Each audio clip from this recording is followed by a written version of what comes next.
Matius pasal 6 ayat yang ke-33, tetapi carilah dahulu kerajaan Allah dan kebenarannya, maka semuanya itu akan ditambahkan. Silakan bangkit berdiri.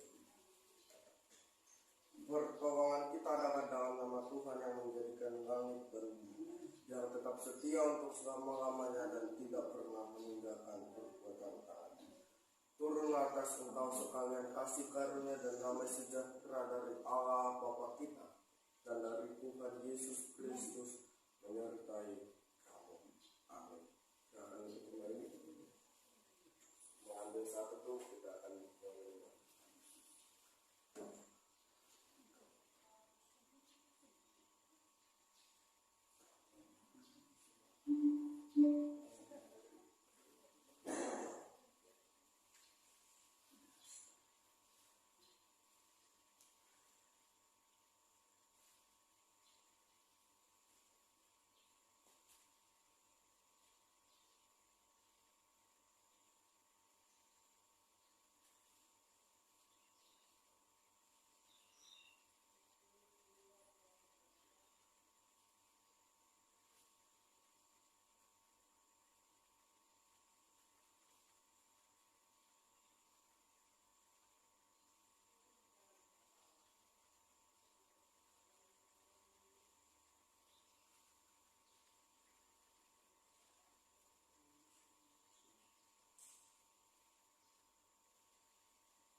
khotbah rekaman yang tadi pagi, tapi isinya tetap sama. Dulu, sekarang, dan selamanya tidak berubah. Seperti biasa di minggu keempat, kita akan membahas eksposisi 1 Timotius. Selamat mendengarkan. Hari ini kita akan membahas 1 Timotius 1 ayat yang ketiga 1 Timotius 1 ayat yang ketiga sampai ayat yang ke-11. Ketika aku hendak meneruskan perjalananku ke wilayah Makedonia, aku telah mendesak engkau supaya engkau tinggal di Efesus dan menasihatkan orang-orang tertentu agar mereka jangan mengajarkan ajaran lain atau sibuk dengan dongeng dan silsilah yang tiada putus-putusnya, yang hanya menghasilkan persoalan belaka dan bukan tertib hidup keselamatan yang diberikan Allah dalam iman. Tujuan nasihat yaitu ialah kasih yang timbul dari hati yang suci, dari hati nurani yang murni, dari iman yang tulus ikhlas. Tetapi ada orang yang tidak sampai pada tujuan itu dan sesat dalam omongan yang sia-sia. Mereka itu hendak menjadi pengajar hukum Taurat tanpa mengerti perkataan mereka sendiri dan pokok-pokok yang secara mutlak mereka kemukakan. Kita tahu bahwa hukum Taurat itu baik kalau tepat digunakan, yakni dengan keinsafan, bahwa hukum Taurat itu bukanlah bagi orang yang benar, melainkan bagi orang yang durhaka dan orang lalim, bagi orang fasik dan orang berdosa, bagi orang duniawi dan yang tidak beragama, bagi pembunuh bapa dan pembunuh ibu, bagi pembunuh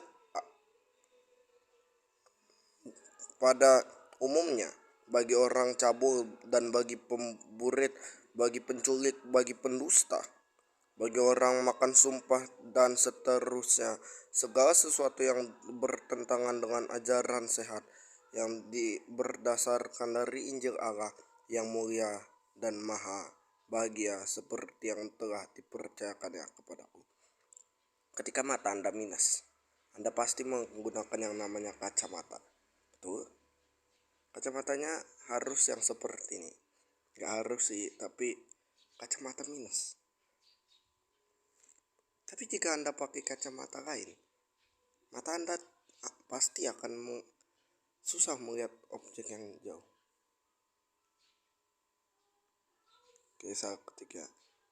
Tetapi inilah yang ketika Anda melihat pakai sudut pandang objek, kacamata firman, bahkan saya percaya Anda akan bisa melihat objek. Calvin menekankan otoritas Alkitab sebagai satu-satunya sumber gereja yang benar. Karena itu Calvin menolak penghargaan gereja Katolik Roma atas tradisi sebagai sumber keyakinan dan ajaran yang setara dengan Alkitab. Calvin sangat menekankan aspek pedagogis dari Alkitab. Orang bertanya seperti ini. Konsep Tritunggal, Allah Bapa, Anak, dan Roh Kudus. Banyak banget ya orang bertanya, banyak banget. Banyak orang bertanya, Allah kalian kok ada 3? Allah hanya ada 1, tapi dalam oknum Allah Bapa, Anak, dan Roh Kudus 3 oknum. Adalah Esa 3 oknum dalam 1 pribadi. Bisa gini, pensil dalam botol dan botol dalam pensil. Istilah Pak Silaban. Aku di dalam kamu dan kamu di dalam aku. Pensil dalam botol. Siapa yang dalam botol? Pensil. Tapi gimana kok botol bisa dalam pensil? Nah, inilah yang dinamakan kesempurnaan. Next. Sibuk dengan tahayu. Ini yang pertama. Ataupun sibuk dengan dongeng dan silsilah yang tidak ada putus-putusnya, yang hanya menghasilkan persoalan belaka dan bukan tertib keselamatan yang diberikan Allah dalam iman. Tell to give up those legend and those long-list answers which only produce arguments. They don't serve God's plan, which now by faith. Katakan kepada mereka untuk melepaskan dongeng-dongeng dan daftar-daftar leluhur yang hanya menghasilkan argumen. Mereka tidak melayani keinginan Allah yang diketahui melalui iman. Ini kayak sifat manusia pada zaman sekarang. Fokusnya pada tahayul, fokusnya pada dosa, bukan fokus pada Allah. Tertib hidup keselamatan dalam bahasa Yunani itu adalah oikonomia, yang berarti tata usaha, tata laksana, tata tertib. Di sini berarti everything, segala sesuatu yang diusahakan sehubungan dengan keselamatan manusia. Kita buka.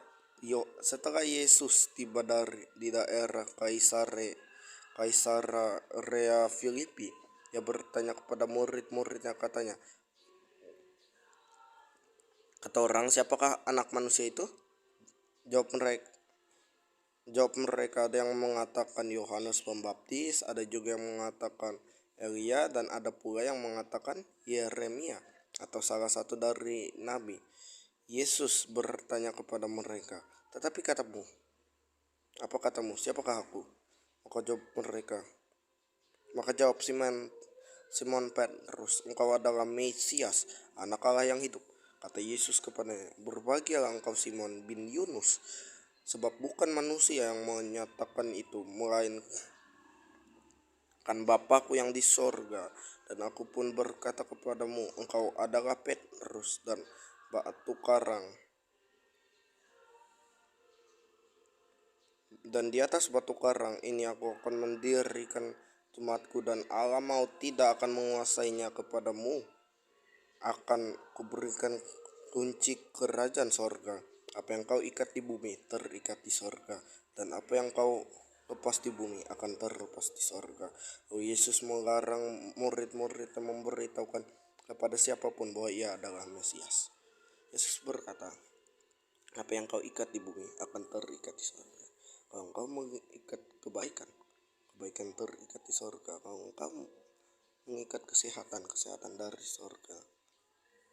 Kalau engkau melepas dari sorga kesehatan, maka kesehatan akan terlepas. Yesus sendiri hanya secara tak langsung dengan samar-samar menyebut dirinya, tapi itu bisa dibaca ya panjang, tidak. Nah, ayat 18, pintu-pintu gerbang Hades dalam bahasa Yunani. Ini menerjemahkan kata Ibrani Seol, ialah tempat tinggal orang mati. Bilangan 16:33. Pintu gerbangnya di sini diperorangkan sebagai lambang kekuasaan si jahat, bla bla bla, dan seterusnya bisa dibaca. Engkaulah Petrus, dalam bahasa Yunani itu Petrus, bahasa batu karang, bahasa Aram Kefas atau Kefa atau Kefas. Kata Kefas muncul di dalam banyak surat Paulus. Yang kedua, fokus pada panggilanmu. Sesudah Yesus bersarapan, Yesus berkata kepadanya, Simon Petrus, Simon anak Yohanes, apakah engkau mengasihi aku lebih daripada mereka ini? Jawab Petrus, benar Tuhan, engkau tahu bahwa aku mengasihi engkau. Kata Yesus kepadanya, gembalakanlah domba-dombaku. Kata Yesus pula kepadanya untuk kedua kalinya, Simon anak Yohanes, apakah engkau sungguh mengasihi aku? Kata jawab Petrus, benar Tuhan, engkau tahu bahwa aku mengasihi engkau. Kata Yesus kepadanya, gembalakanlah domba-dombaku. Kata Yesus kepadanya untuk ketiga kalinya, Simon anak Yohanes, apakah engkau mengasihi aku? Maka sedihlah hati Petrus, karena Yesus berkata untuk ketiga kalinya, apakah engkau mengasihi aku? Dan ia berkata, Tuhan, engkau tahu segala sesuatu, engkau tahu bahwa aku mengasihi engkau. Kata Yesus kepadanya, gembalakanlah domba-dombaku.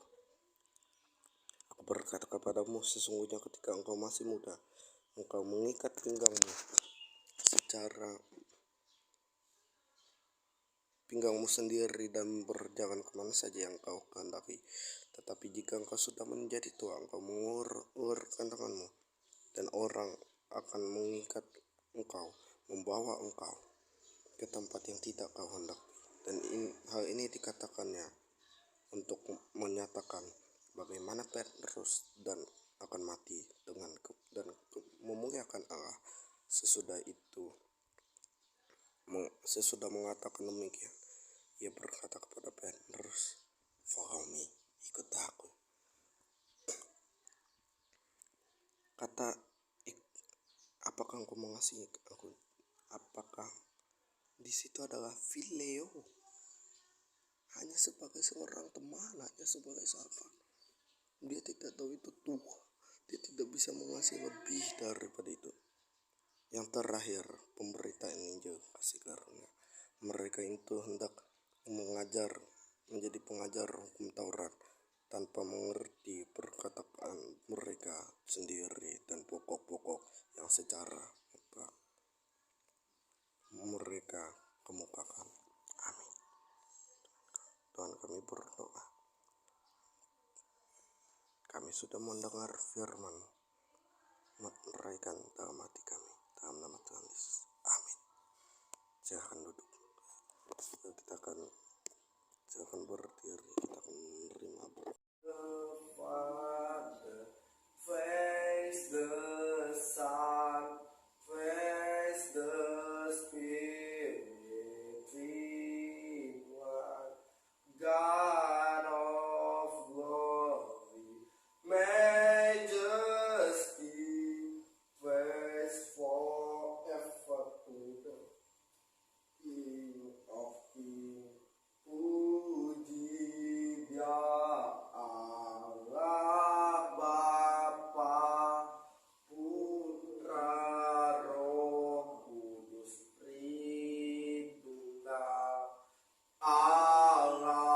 Haleluya, berkuasa, puji Dia Raja segala raja. Pulanglah kekasih-kekasih Tuhan dan terimalah berkat dari Allah Bapa kita, cinta kasih dari Tuhan Yesus Kristus, dan persekutuan yang manis dari Allah Roh Kudus yang menyertai kamu sekarang kekal selamanya. Amin.